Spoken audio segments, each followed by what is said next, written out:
জুলুমকারের পিছনে নামাজ হয়, বলৎকারের পিছনে নামাজ হয়, জেনাকারীর পিছনে নামাজ হয়, জুলুমকারের পিছনে নামাজ হয়, আত্মসাৎকারীর পিছনে নামাজ হয়, অত্যাচারীর পিছনে দাঁড়িয়ে নামাজ হয়।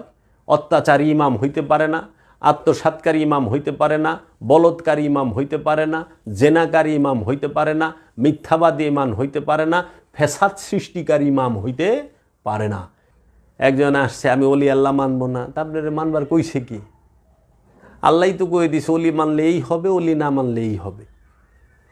অলির কাছে গেলে তুমি এই পাবা, অলি ছাইরা দিলে তুমি এই। রসুলকে মানলে ইমানদার হবা, রসুলকে ছাইরা দিলে কাফের হইবা, মুশরিক হইবা, মুনাফেক হইবা, জালিম হইবা। তাই তো বইলা থইছে।